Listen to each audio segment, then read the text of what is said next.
তুলা রাশি বা তুলা লগ্ন, আপনাদের লগ্নের অধিপতি এবং অষ্টম ঘরের অধিপতি হয়ে গেল শুক্র। এই শুক্র কিন্তু আপনাদের লগ্নে অর্থাৎ তুলা রাশিতেই কিন্তু নিজের ঘরেতে অবস্থান করছে। তো এখানে শুক্র অত্যন্ত কমফোর্টেবল অবস্থায় এখানে বসে আছে। আপনারা যারা নতুন কোনো কিছু শুরু করতে চান, আগে থেকে যদি কোনো কিছু প্ল্যানিং করে আছেন, যেটা শুরু করার জন্য এটাই হচ্ছে একদম উপযুক্ত সময়। কেন? কারণ আপনাদের দ্বিতীয় ঘরে বৃশ্চিক রাশিতে, বৃশ্চিক রাশির অধিপতি মঙ্গল বৃশ্চিক রাশিতেই অবস্থান করছে।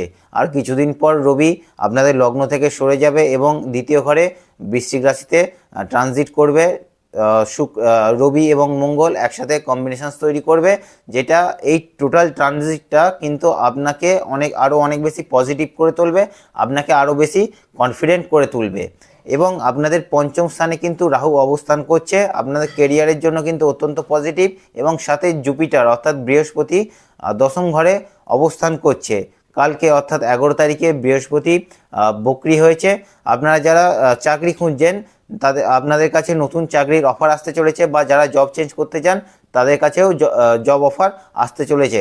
ওভারঅল কিন্তু এটা কিন্তু অত্যন্ত পজিটিভ ট্রানজিট আপনাদের কেরিয়ারের জন্য, আপনাদের গ্রোথের জন্য কিন্তু একটা ভালো সময় কিন্তু স্টার্ট হয়ে গেছে। রাশি সাপেক্ষে এবং লগ্ন সাপেক্ষে আগামী দিনগুলো আপনাদের কীরকম যেতে চলেছে এই ধরনের আপডেট পেতে এবং বাস্তু সম্পর্কিত বিভিন্ন তথ্য জানতে, এছাড়াও আরও বিশেষ বিশেষ টিপস পেতে আগামী দিনে, এবং নতুন বছর সংখ্যাতত্ত্বের ভিত্তিতে আপনাদের কেমন যাবে এই সমস্ত কিছু জানতে আমার এই অ্যাস্ট্রো ইউটিউব চ্যানেল অ্যাস্ট্রোজোনকে সাবস্ক্রাইব করে রাখুন এবং অ্যাস্ট্রোজোনের সাথে যুক্ত হয়ে যান। Thank you.